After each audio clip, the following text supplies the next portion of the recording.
RCV Notícias.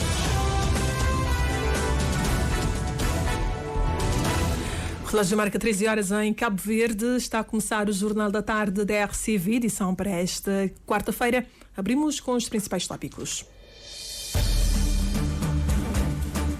Boa tarde. O Governo equaciona com participação do INPS nos custos de exames de eletroencefalograma e a ressonância magnética não cobertos pelo INPS.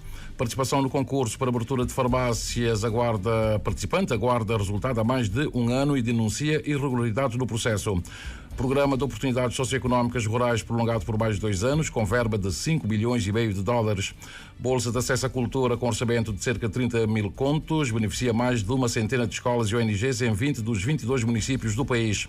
União Europeia rejeita a exigência da Rússia para alguns bancos serem reconectados ao sistema internacional de pagamento conhecido por a SWIFT.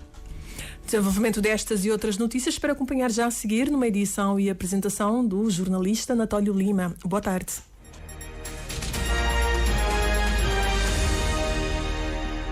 Muito boa tarde. A questão da comparticipação do INPS nos custos de exames de encefalograma e a ressonância magnética está a ser equacionado pelo Governo. Avançou o Ministro da Saúde, Jorge Figueiredo, quando questionado pela Rádio de Cabo Verde sobre o assunto, questionamento colocado pela jornalista Joana Lopes.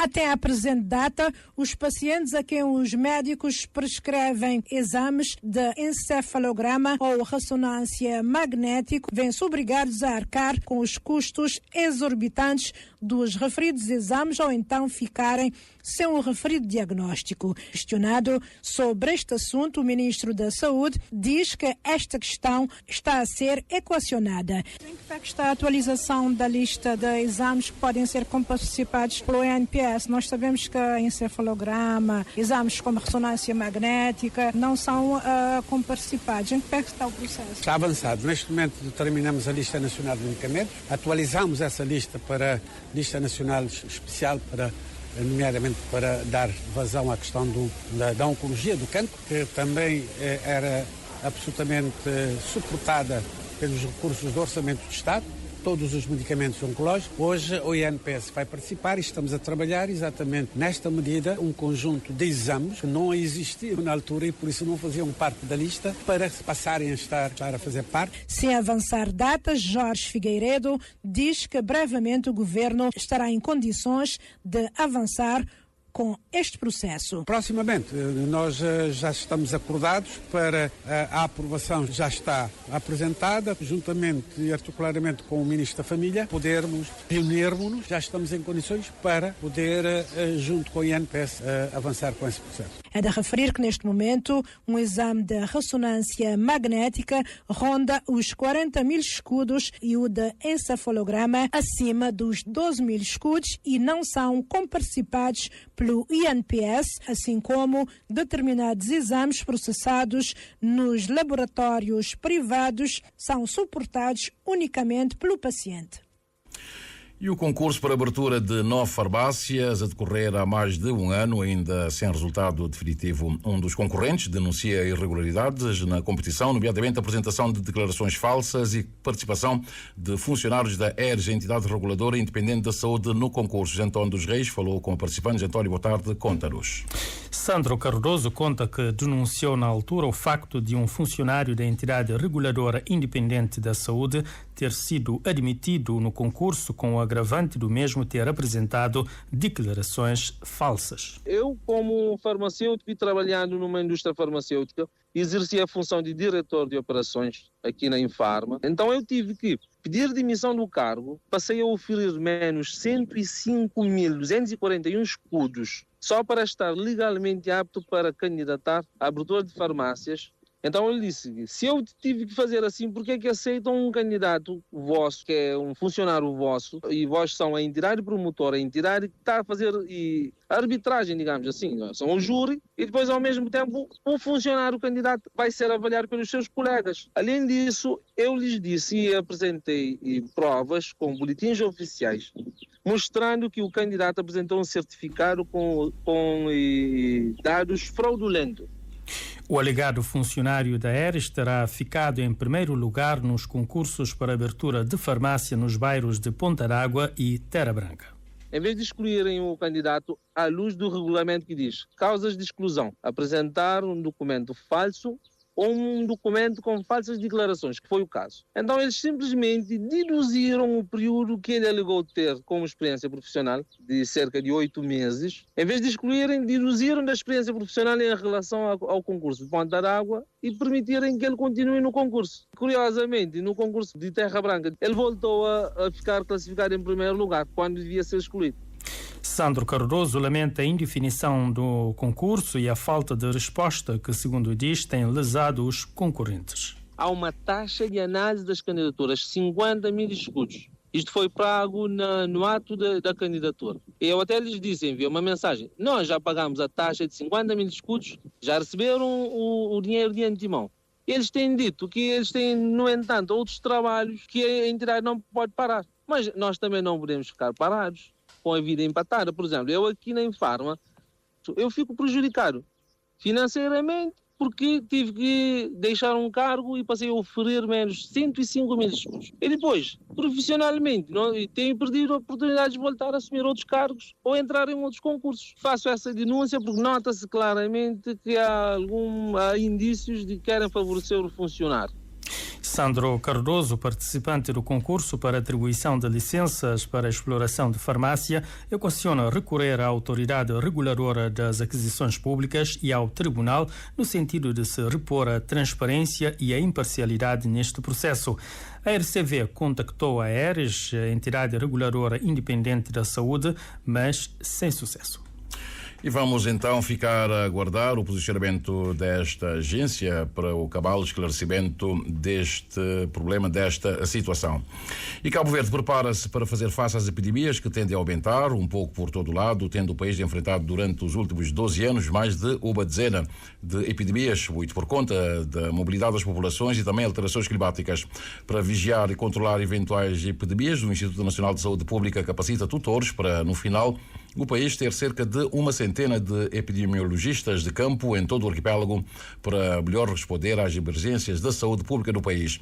A presidente do INSP sublinha como ganho o facto de, na 7ª turma do programa de treinamento do tipo, todos os tutores serem nacionais, quando comparado com 2019, em que o país não dispunha de nenhum epidemiologista no sistema público. A Joana Lopes tem os detalhes. Ciente de que as fronteiras geográficas erguidas muitas vezes são fictícias e nada significam perante surtos e emergências sanitárias, Cabo Verde, desde 2021, já formou 94 epidemiologistas de campo, tendo a 7ª turma do programa de treinamento em epidemiologia de campo arrancado hoje, com a formação de tutores para evitar evolução epidémica do paludismo e outras doenças, diz o ministro da Saúde. As pessoas hoje viajam muito mais que antigamente. As fronteiras são fictícias, a temperatura vai aumentando, como sabe, com a questão das mudanças climáticas e, portanto, as condições para a permanência de eventos como epidémicos, como o da dengue, do zika, do paludismo, é cada vez maior e cada vez mais países são atingidos por essas situações. O que é que nós devemos fazer? Exatamente apostar no controle, na vigilância permanente, particularmente em Cabo Verde, apesar de termos conseguido eliminar o paludismo, não evita a entrada episódica de casos de paludismo, mas podermos evitar que o paludismo tenha uma evolução epidémica é extremamente importante. É isso que nós estamos a trabalhar, é por isso que os técnicos, que espero sejam 100 e tal, cada vez mais possam ajudar Cabo Verde a estar vigilantes e responder atempadamente a essas situações. Uma vez capacitados, estarão em todos os concelhos a apoiar estratégias para evitar epidemias maiores. Em todas as ilhas, em todos os municípios, em todos os cantos de Cabo Verde, dando apoio, primeiro, a uma reação local, quando o delegado de saúde é capaz de ser informado, olha, estamos com um caso de paludismo, ele já saberá o que mecanismos faz para que esse paludismo não saia do seu local, fazer um cinturão de defesa e permitir tratar e evitar que se espalhe. E estando em todos os municípios, nós iremos estar presentes com os epidemiologistas de campo e poderemos perfeitamente traçar estratégias fundamentais para evitar enfrentar uma epidemia maior. Todos os mentores do programa são nacionais, o que orgulha a presidente do INSP, Maria da Luz Lima. O referido programa de treinamento conta com o apoio do Banco Mundial. E Cabo Verde participa em Berlim, na Alemanha, no Fórum da Sociedade Civil e da Cimeira Global das Pessoas com Deficiência. Da declaração final, prevista para amanhã, consta a ambição de se investir pelo menos 15% de recursos públicos na inclusão e na melhoria das condições de vida das pessoas com deficiência a nível mundial. Um desafio que Cabo Verde espera alcançar, jornalista Carlos Santos, através da transversalidade das políticas públicas dirigidas a este segmento da população. A dignidade humana está no centro das políticas públicas e, por isso, explica o Ministro da Família, Inclusão e Desenvolvimento Social, o Governo quer assegurar às pessoas com deficiência igualdade de oportunidades. Fernando Elísio Freire reconhece, no entanto, que o país enfrenta ainda dois grandes desafios: o financiamento e recursos humanos especializados. Estou a falar de pessoas que são autistas, pessoas que têm paralisia cerebral, pessoas surdas, por exemplo, pessoas com outros tipos de dificuldades. Está claro que ainda temos um longo caminho em termos de recursos humanos que estejam à altura daquilo que é a demanda do nosso país e à altura daquilo também que é a nossa configuração geográfica, por sermos um país de arquipélago. Para o Ministro, que tutela a área da Segurança Social, a transversalidade das políticas públicas que promovam a inclusão das pessoas com deficiência afigura-se como a melhor estratégia para se responder ao desafio do financiamento lançado pelo Fórum da Sociedade Civil e pela Cimeira Global das Pessoas com Deficiência. A declaração que vamos aprovar amanhã diz 15% da população com deficiência, 15% de investimentos públicos. É uma meta muito ambiciosa, isso a nível global. Mas Cabo Verde, naturalmente, alinhando com esta declaração, vai a nível interno, de acordo com as suas condições e possibilidades, mas tendo como foco essencial a igualdade de oportunidades, e essa igualdade de oportunidades passa, em primeiro lugar, por continuarmos a quebrar barreiras. O presidente da Associação das Pessoas com Deficiência, que também se encontra na Alemanha, considera que é possível aumentar a fatia do orçamento do Estado destinada à inclusão e à melhoria das condições de vida das pessoas com deficiência no país. Em Cabo Verde este número é 10. Nós vamos aceitar 10. Nós vamos aceitar que o governo central e as câmaras municipais possam investir 10% na inclusão de pessoas com deficiência. É possível e é também necessário, porque como é que nós medimos um país desenvolvido? É na medida em que este país cuida das pessoas expostas a mais vulnerabilidade. Então, se as pessoas com deficiência estão expostas, nós precisamos de cuidar delas. O Fórum da Sociedade Civil e a Cimeira Global das Pessoas com Deficiência são organizados pelos governos da Alemanha e da Jordânia, em parceria com a International Disability Alliance. E o acolhimento de pessoas autistas depende de mudanças na sociedade e de um comprometimento maior do poder público. A inclusão efetiva dessas pessoas em diversos aspectos da vida social, educacional e profissional depende de uma transformação cultural. A propósito do Dia da Sensibilização para o Autismo, Abílio Rodrigues entrevistou a psicóloga e mãe de um adolescente autista, a Rosângela Varela. O autismo é um transtorno do desenvolvimento que afeta a comunicação, a integração social e o comportamento. É uma condição para toda a vida. Falta esta compreensão por parte da sociedade, o que muitas vezes resulta em estigma e exclusão. Crianças autistas estão a sofrer bullying na escola porque de modo deficiente, mais outros nomes até que não vale a pena mencionar. Mesmo costumo dizer que ele é um mundo, autismo, né? Este viver para dentro dele. E como é difícil para nós que está de fora ter acesso a esses mundos, nunca te entender esses mundos, aí não te estigmatizas, não te tem que atitude preconceituosa.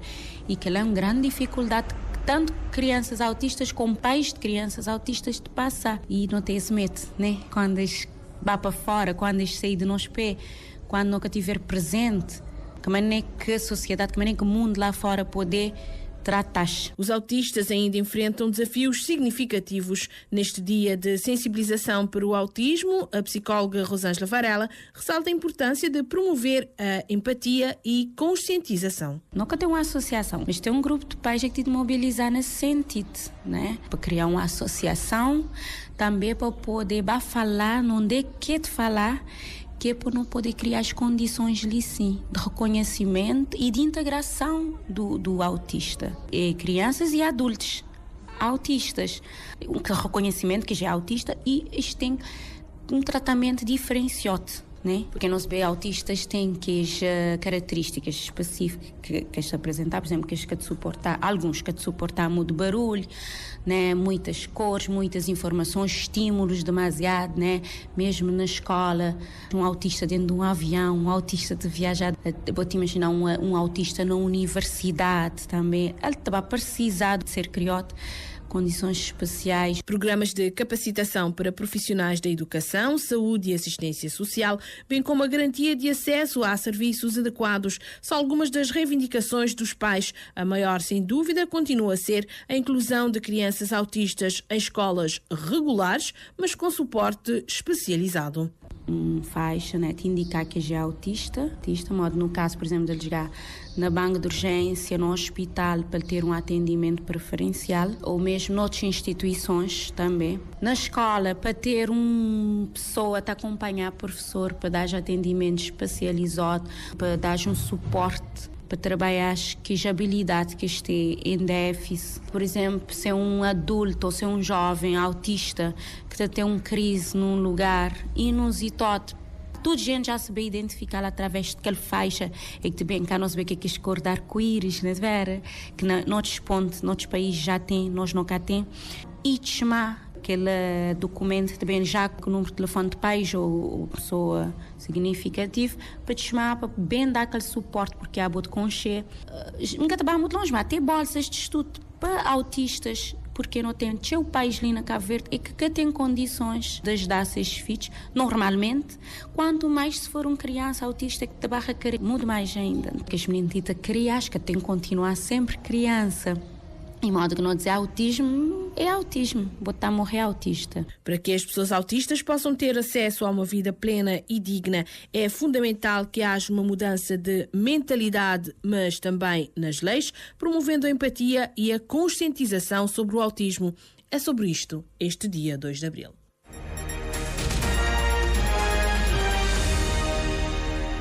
O amigo ouvinte está em sintonia com a Rádio Cabo Verde quando são 13 horas mais 18 minutos. 5 milhões e meio de dólares é o montante destinado ao Programa de Oportunidades Socioeconómicas Rurais, que acaba de ser prolongado por mais 2 anos. O Comitê de Pilotagem do programa reúne-se hoje com o plano de ação para este ano em cima da mesa. Um plano que, anuncia o Ministro da Agricultura, Gilberto Silva, terá muitos projetos novos. A novidade é que nós vamos, portanto, avançar noutras ribeiras, avançar com novos projetos, com reservatórios, com mobilização de água, com parques fotovoltaicos, com formação e capacitação. Veja, a agricultura existe nas várias ilhas. Nós fazemos pequenos projetos em várias ribeiras, resolvemos a situação num dado sítio, mas é preciso estender as mesmas experiências para outros sítios e outros sítios e outros sítios. Não se consegue fazer tudo de uma vez, portanto, a novidade é que nós vamos continuar, com base nesta extensão do POSER, a fazer investimento. O programa POSER tem abarcado muitas famílias, números que Gilberto Silva não quantifica, mas que acredita ser considerável dada a abrangência nacional do programa. Evidentemente que, diretamente, quando nós desenvolvemos projetos estruturantes, no sentido da mobilização da água, estaremos a beneficiar todos aqueles que fazem agricultura e trata-se, portanto, de um número volátil em termos de beneficiários diretos, estou a ver aqueles que são abrangidos diretamente, o próprio plano vai definir. O POSER, recorde-se, é um programa do governo feito para melhorar as oportunidades socioeconómicas das famílias que vivem no campo. Tem como foco a agricultura, a pesca e também a pecuária.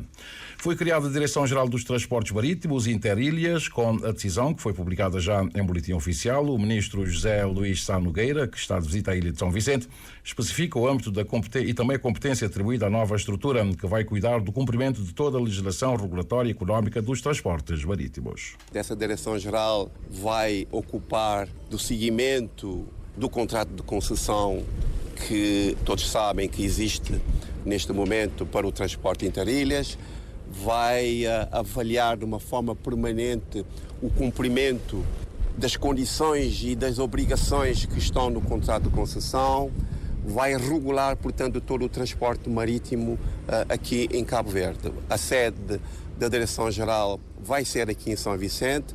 Nós, neste momento, estamos a criar uma equipe. Já identificamos, portanto, a equipe que vai trabalhar na Direção-Geral de Transporte Marítimo.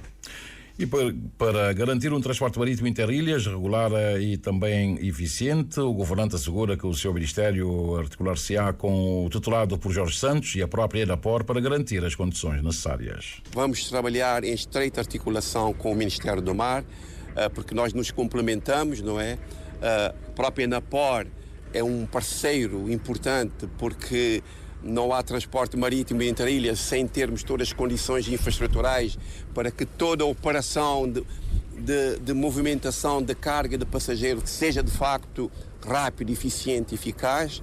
Portanto, nós vamos trabalhar conjuntamente para aprimorar todas as condições que existem neste momento, por forma a termos um transporte marítimo interilha eficiente, eficaz e que estimule cada vez mais a mobilidade da nossa população interilhas. E no final da manhã, o Ministro do Turismo e Transportes efetuou uma visita ao navio Praia da Guarda, uma embarcação que neste momento encontra-se em reparação no estaleiro naval da Cabo Bravo e que o Ministro Sá Nogueira considera um elemento estratégico de otimização das ligações de transporte de passageiros e cargas nas linhas interilhas. E o Ministro foi também visitar o Tribunal de Cruzeiro em São Vicente e admite que o projeto terá impactos transcendentes para a economia da ilha e também do país, pela capitalização do Porto Grande como destino de turismo de cruzeiros. Um ensejo que passa por uma dinamização do negócio de forma sustentada e que também passa por uma imagem de destino seguro, conforme o José Pedro Santos, que acompanhou a visita do governante. O terminal de cruzeiros de Mindelo é uma infraestrutura que permite ao país dar uma resposta à altura da demanda que tem crescido nos últimos anos. Este é o entendimento do Ministro do Turismo e dos Transportes, que ao visitar esta manhã as obras que já na fase da conclusão mostrou-se visivelmente satisfeito com a dimensão e propósitos do empreendimento feito pelo Governo de Cabo Verde. As infraestruturas são necessárias, mas o fim é outra coisa. E a outra coisa é ter mais turistas aqui, não só de cruzeiros, mas que vêm em pacotes, que vêm individualmente, criar todo um ambiente muito favorável para a atração de investimento estrangeiro e nacional e que possa atrair cada vez mais turistas a visitarem São Vicente e o país em si. Com o objetivo maior de dinamização da economia local, a gestão do terminal de cruzeiros irá contar com a expertise de uma empresa internacional, a Global Ports, que nos primeiros anos orientará os nichos de negócios associados ao empreendimento e preparando os recursos humanos para dar o seguimento ao processo. Esta é uma outra fase que vai arrancar também brevemente, com uma grande empresa internacional que vai estar aqui a apoiar toda a gestão que vai sendo feita do terminal de cruzeiros. Vamos atrair um conjunto de serviços que possam oferecer aos turistas serviços do tipo a nossa cultura, a nossa gastronomia e os outros serviços que são necessários para que os turistas, de facto, possam levar uma impressão positiva do nosso país, uma impressão positiva de Mindelo, não é, que é uma cidade que está em plena ascensão em termos de desenvolvimento turístico. Encarando a segurança como um elemento indissociável do desenvolvimento do turismo, José Luís Sá Nogueira admite a necessidade de maior articulação de diferentes entidades na definição de um plano de contenção da criminalidade que pode manchar a imagem do país. Nós temos vindo a nível do Ministério do Turismo e Transporte a articular com a polícia, o nosso Instituto do Turismo que está aqui em São Vicente com uma forte delegação, tem vindo também a trabalhar com a polícia e com todos os outros players, que é para nós encontrarmos a melhor resposta em relação a esta questão. Obviamente que eu vou falar também com o Ministro de Administração Interna, não é? Para vermos se nós conseguimos, de facto, ter um plano que seja mais adequado possível para resolver essa questão de segurança que efetivamente afeta aqui em Mindelo, sobretudo o turismo. Para maiores efeitos das políticas e medidas, o Ministro dos Transportes e também do Turismo diz ser necessário uma constante monitorização das ações planificadas. E o Estado do Mindelo acolhe a partir de hoje e até a próxima sexta-feira o segundo seminário da CPLP de capacitação para a implementação do Acordo sobre a Conservação e Utilização Sustentável da Biodiversidade marinha nas zonas não sujeitas à jurisdição nacional. Encontro que tem como principais objetivos o apoio à ratificação e entrada em vigor do acordo, promovendo simultaneamente o reforço da estratégia da CPLP para os oceanos, conforme a Patrícia Martins.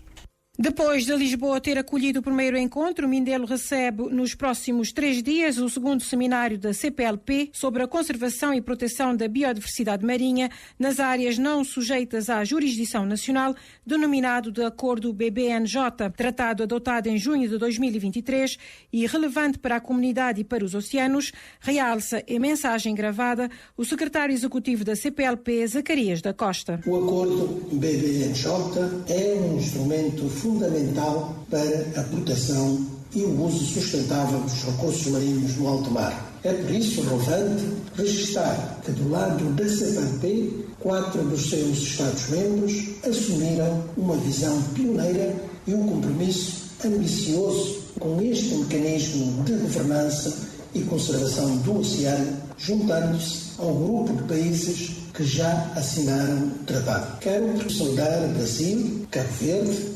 Portugal e Timor-Leste pelo seu pioneirismo neste assunto. A colaboração entre os nossos países e a comunidade internacional será determinante para que possamos enfrentar os desafios e aproveitar as oportunidades que o Acordo BBNJ nos oferece. Este seminário tem, portanto, um papel crucial na troca de conhecimentos, no alinhamento de estratégias e na criação de sinergias para que a CPLP possa atuar de forma coordenada e exprimir a sua visão de futuro no cenário internacional. Via plataforma Zoom, o Ministro da Agricultura e Ambiente presidiu a abertura do seminário. Gilberto Silva admite que o encontro de Mindelo é uma chamada à ação. Após 2 décadas de negociações, o acordo BBNJ emergiu como um marco histórico para a governação global dos oceanos. Cabo Verde foi dos primeiros signatários e hoje trabalha ativamente para a sua ratificação. Cabo Verde está comprometido com 3 pilares: a ratificação e implementação, a inovação e monitoramento para a conservação de 30% dos nossos oceanos até 2030, a cooperação regional global é o 3º pilar. Este seminário é um chamado à ação. Nos próximos dias focaremos em identificar necessidades específicas de cada Estado-membro para implementar o acordo, prepararmos para a primeira conferência das partes e as sessões da Comissão Preparatória em abril e agosto de 2025 e consolidar a rede de pontos focais, transformando-a numa plataforma dinâmica de soluções. Segundo o seminário de capacitação para a implementação do acordo BBNJ, decorre até a próxima sexta-feira no Mindelo, contando com a participação de representantes dos 9 Estados-membros da CPLP. E o novo Plano Nacional de Ação e Prevenção e Erradicação do Trabalho Infantil e do Trabalho Infantil Perigoso foi socializado com os diversos setores sociais e inclui novas dimensões relacionadas com as dinâmicas sociais e situações emergentes no país, nomeadamente riscos psicossociais, trabalho nas redes sociais e também remotos. A iniciativa, que surge após a divulgação de dados preocupantes pelo Instituto Nacional de Estatística e visa atualizar as estratégias de combate a este problema em Cabo Verde e garantir a proteção dos direitos das crianças. A Dina Almeida tem os detalhes. O novo Plano Nacional de Ação e Prevenção e Erradicação do Trabalho Infantil em Cabo Verde, com a vigência de até 2028, surge como uma resposta à necessidade de atualizar as estratégias de combate ao problema que ainda persiste no país, embora em menor escala do que em outros países africanos, assegura a presidente do ICA, Zaida Freitas. Mas temos fragilidades que nós temos que estar muito atentos. anos. Este novo plano é um plano intersetorial, por entendermos que esta questão do trabalho infantil é uma questão transversal que diz respeito a vários setores. Então vai implicar uma atuação coordenada e conjunta entre todos os intervenientes. O primeiro plano tinha um comitê, era um comitê bastante alargado e pouco funcional, de forma que este plano traz um comitê mais reduzido e com recomendações para que seja um comitê eficaz na sua intervenção. O plano prevê a atualização da lista de trabalhos infantis perigosos, incluindo novas dimensões relacionadas com as dinâmicas sociais e situações emergentes. E aqui falo de situações, por exemplo, como a integração dos riscos psicossociais, nomeadamente situações relacionadas com o assédio, com a saúde mental, com o burnout, com o stress. Também integra outras possibilidades, ainda que não verificadas na nossa realidade, mas que temos de estar atentos, porque podem acontecer questões relacionadas, por exemplo, com o trabalho nas redes sociais. Também o trabalho remoto, que nós sabemos que hoje existem as nossas paragens. Ações de comunicação, sensibilização e educação para mudar a mentalidade das famílias e da sociedade em geral sobre o trabalho infantil prevê-se no novo plano coordenado pelo ICA. Porque muitas destas questões, por exemplo, estão na prática, por exemplo, de trabalhos agrícolas, que as pessoas, por uma questão cultural, não identificam como sendo um trabalho infantil, um trabalho que possa pôr em causa a integridade da criança. Então nós precisamos esclarecer, informar as famílias que as crianças e os adolescentes podem sim e devem fazer tarefas domésticas, faz parte da sua formação, mas há um limite de acordo com a idade da criança e daquilo que são as tarefas que são exigidas. Em Cabo Verde, segundo dados apresentados pelo INE, 4,2% de crianças exercem o trabalho infantil e 2,5% realizam trabalho infantil perigoso, com maior incidência no meio rural. E o Ministro da Cultura destaca o aumento significativo do número de beneficiários do programa Bolsa de Acesso à Cultura e também do orçamento em relação ao programa anterior. Augusto Veiga afirma que o projeto prevê cerca de 30 mil contos no seu orçamento, mas para cobrir as 124 escolas e ONGs beneficiadas buscam mais 2 mil contos no setor privado. O programa está presente em 20 dos 22 municípios do país e, segundo o Ministro da Cultura, está em demarche para incluir Ribeira Brava e também São Salvador do Mundo no próximo ano. E hoje, em representação das 50 escolas e ONG beneficiadas do programa Bolsa de Acesso à Cultura, que assinaram o contrato pelo financiamento, o porta-voz Edmilson Garcia enfatizou que o programa tem sido uma grande aposta para as crianças das zonas mais necessitadas, oferecendo oportunidades para aprender música, dança, pintura e também outras artes. A Ednei Barros tem os detalhes. O programa Bolsa de Acesso à Cultura é um dos projetos sociais mais fortes do Ministério da Cultura, afirma o ministro Augusto Veiga, com impacto na formação e desenvolvimento de crianças e jovens. Factos que justificaram o aumento de beneficiados e orçamento para este ano, diz o Ministro da Cultura. O ano passado tínhamos 113 escolas e este ano temos 124 escolas, não é? A nível do orçamento mesmo do Estado, é um projeto que prevê cerca de 30 mil contos a nível do orçamento, mas para abarcarmos todas as escolas tivemos que aumentar mais 2 mil contos que fomos procurar ao setor privado. Portanto, a nível de alunos, tínhamos cerca de 4 mil alunos e para este ano temos cerca de 4.500 e tal alunos. Portanto, houve um aumento substancial, tanto a nível de alunos como a nível de escolas beneficiadas. Das 124 escolas e ONG beneficiadas, 50 assinaram hoje os contratos de apoio financeiro, sendo 49 da Praia e 1 da Ribeira Grande de Santiago. Edmilson Garcia, porta-voz e representante da Escola de Futebol da Chada Grande, destacou que o projeto é crucial para criar oportunidades nas comunidades, gerando resultados transformadores. É um dos grandes projetos que tem alavancado a nossa cultura a todos os níveis, desde música, dança, pintura e outras, e numa franja da sociedade que mais precisa, neste caso, crianças dos bairros periféricos. Para além da parte cultural e que o projeto tem como missão, também tem a missão de combater os males sociais que afetam as nossas crianças e a nossa juventude. Daí é um casamento perfeito que tem ajudado bastante. No nosso caso em particular, em Achara Grande Trás, já estamos em condições de criar uma banda, ou seja, já estamos estamos em condições de dar esse passo com crianças que estão numa situação de vulnerabilidade e que têm aproveitado muito bem desta oportunidade. E Deison Barros, beneficiado do programa Ba Cultura, revelou como a iniciativa lhe abriu novas oportunidades no mercado de trabalho. Além de aprender toque, abre porta também para trabalho, porque hoje em dia é pessoa de bateria e violino para pessoas iniciantes. O projeto Ba Cultura abrange todo o arquipélago, exceto Ribeira Brava em São Nicolau e São Salvador do Mundo em Santiago. Mas avança o Ministro da Cultura e esforços estão em andamento para expandi-lo a essas áreas. E os músicos da Ilha do Sal pedem o alargamento do horário de música ao vivo, por além das 23 horas, sobretudo na cidade de Santa Maria, sob pena de se pôr em causa o seu ganha-pão. Esta preocupação foi manifestada durante o encontro com a nova vereadora da Cultura, Calciana Lima, esteve presente e tem os pormenores. Sal é uma ilha que respira música ao vivo. Prova disso é que hoje várias dezenas de músicos vivem exclusivamente desta atividade.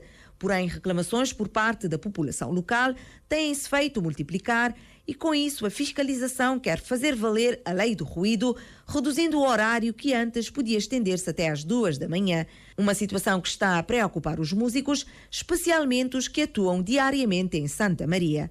Sandro Pimentel falou em nome da classe. Depois de jantar de 10 para a frente, vou ter massa de consumidores que estão a ouvir música dentro de uma comunidade fechada e controlada, inteiramente turístico, está para consumir, está a ouvir música. Então foi reduzido aquele horário. 11 ou 11h30, que normalmente é a primeira parte, é início de um concerto, onde é pessoas estão chegando a lugar. Está a gerar a nossa inquietação, principalmente despesas de lugares. Assim, acho que até tem a receita para dar conta de ricota. Tem lugares até que está dobrando funcionários para atender gente por causa da hora de música depois de jantar. Ele está põe em causa o nosso rendimento mensal. Tive um exemplo que uma moda estava antes, até um lugar que contrata 28 músicos na semana inteira. Que aquele horário ali novo, que também tem entrada, donos de recinto tem que bem reduzir pessoal, também tem música no fim de semana, onde é que de 28 músicos também tem 8 músicos. Pela especificidade, os músicos pedem um estatuto especial para a cidade turística de Santa Maria. A vereadora da Cultura, Viviana Mendes, prometeu levar o assunto à reunião do Executivo Camarário em busca de uma solução que seja equilibrada. Não estou conseguindo ter empatia, pôr no lugar de músicos e sentir o que está a sentir. Também não estou conseguindo também fazer deslocação e entender aquilo que é feedback que não está a receber e que está a levar a essa tomada de decisão. E nunca pode esquecer também da lei que existe. A promessa que sai daqui desse encontro é fazer uma aproximação de todas as partes interessadas, inclusive os músicos, que é também a parte mais interessada desse processo, desse encontro de hoje, e tenta achar uma harmonia e nos chegar num bom porto na decisão sobre esse aspecto. Durante o encontro, que tinha como propósito auscultar os anseios e dificuldades dos músicos, ficou expressa a necessidade urgente da criação de uma associação que possa dar voz à classe e servir de interlocutor junto da Câmara Municipal.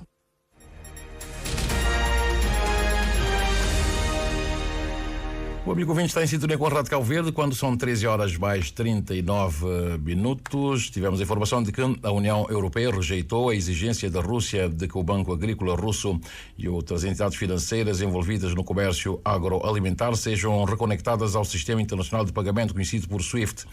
A exigência russa foi apresentada como condição prévia para travar os ataques no Mar Negro e garantir a segurança da navegação, mas a Comissão Europeia diz que a contínua invasão da Ucrânia torna impossível a concessão de sanções, sejam elas mais amplas ou mais específicas. A exigência russa foi tornada pública no início desta semana, após as conversações técnicas entre a Rússia e os Estados Unidos na Arábia Saudita, destinadas a introduzir um cessar-fogo parcial na Ucrânia que ainda não entrou em vigor. O objetivo atual da União Europeia é maximizar, em vez de aliviar, a pressão sobre a Rússia, explicou um funcionário da União. O SWIFT é um sistema de alta segurança que permite transferências de dinheiro rápidas e precisas. ligando mais de 11 mil instituições em mais de 200 países. Vários bancos russos foram expulsos do sistema durante o primeiro ano da invasão para reduzir a capacidade da Rússia de financiar a sua máquina de guerra. Embora o país tenha um sistema financeiro alternativo, denominado SPFS, a exclusão do SWIFT tem sido um ponto sensível para o país, uma vez que criou obstáculos significativos aos pagamentos entre as empresas agroalimentares russas e os seus clientes em todo o mundo. A utilização indevida de fundos destinados a pagar aos assistentes dos eurodeputados tem sido generalizada nos últimos anos, mas poucos episódios deram origem a processos judiciais. Marine Le Pen, líder da extrema-direita em França, e 8 antigos eurodeputados do seu partido foram considerados culpados esta semana de desvio de fundos comunitários.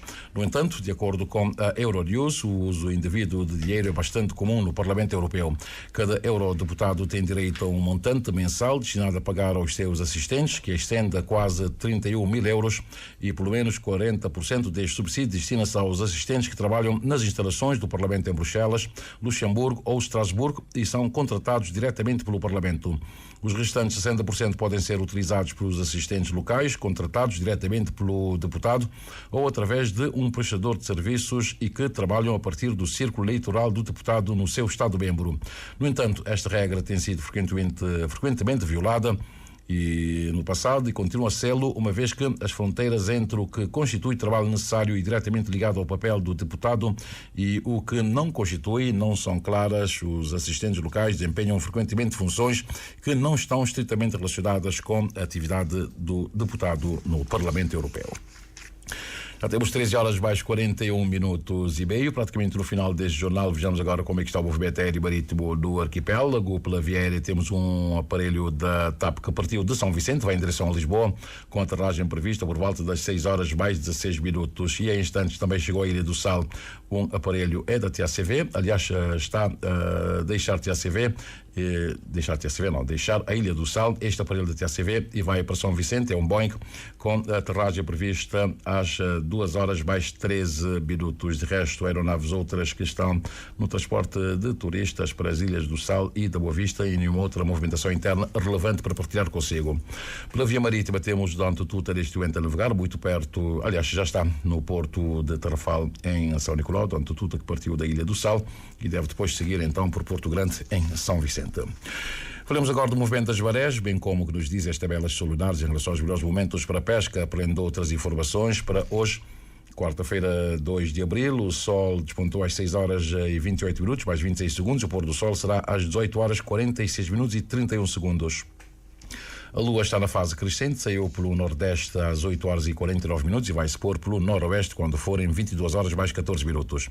A primeira baixa-mar do dia aconteceu às 2 horas e 48 minutos e a seguinte será às 15 e 16 minutos.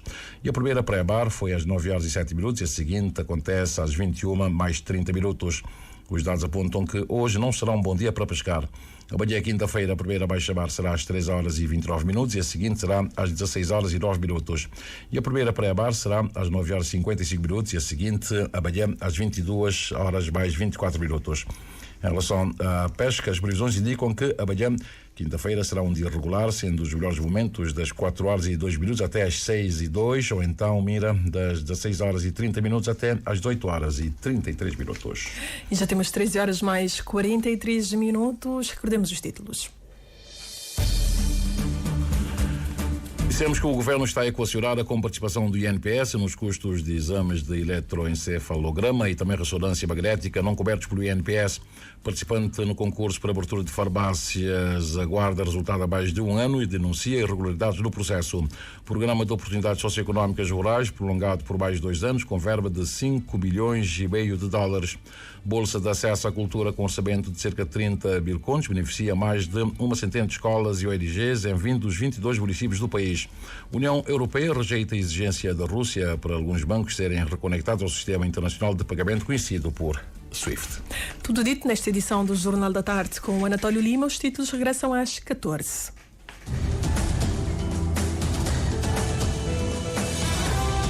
Mais informações em www.rtc.cv e na aplicação RTC Mobile. RCV, o rigor da notícia e o melhor da informação a cada hora.